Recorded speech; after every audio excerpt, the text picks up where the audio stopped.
ഫുഡില്ലാണ്ട് 133 ദിവസം വരെ ഒരാൾക്ക് ജീവിക്കാൻ പറ്റും, സർവൈവ് ചെയ്യാൻ പറ്റും. നിങ്ങളുടെ ഇതിൽ പറ്റും. വേൾഡ് വാർ 2-ൽ ഒരു കപ്പൽ നശിപ്പിക്കുന്നു. 1942-ലുണ്ടായ വേൾഡ് വാർ 2-ൽ ഒരു കപ്പൽ നശിപ്പിക്കുന്നു. അതും ഓഷ്യൻ്റെ നടുവിൽ വെച്ചിട്ട്. ആ ഓഷ്യൻ്റെ നടുവിൽ വെച്ച് എല്ലാം ഡിസ്ട്രോയ് ചെയ്ത് കഴിയുമ്പോൾ ഒരേ ഒരു മനുഷ്യൻ മാത്രം അവിടെ നിന്ന് രക്ഷപ്പെടും. അത് അദ്ദേഹത്തിൻ്റെ പേരെന്ന് വെച്ച് കഴിഞ്ഞാൽ പൂൺലിൻ എന്നാണ് അദ്ദേഹത്തിൻ്റെ പേര്. അദ്ദേഹം അവിടെ പെട്ടപ്പോൾ ഒരു ലാൻഡില്ല, ആരും ഹെൽപ്പിനില്ല. ഒരു ചെറിയ ഒരു റാഫ്റ്റ് മാത്രം ആളുടെ കയ്യിലുണ്ടായിരുന്നുള്ളൂ. അതിലാണെങ്കിൽ കുറച്ച് ഫുഡും കാര്യങ്ങളുണ്ടായിരുന്നു. ദിവസങ്ങൾ കടന്നു പോകുന്നു. 10 ദിവസം വന്നു, 50 ദിവസം വന്നു, ആരും വരുന്നില്ല.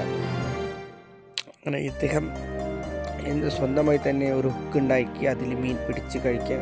വെള്ളമില്ലാണ്ട് മഴ പെയ്യുന്ന വെള്ളം ശേഖരിച്ച് കുടിക്കുന്നു. വെള്ളമില്ലാണ്ടായപ്പോൾ അദ്ദേഹത്തിൻ്റെ സ്വന്തം രക്തം തന്നെ അദ്ദേഹം കുടിക്കുന്നു.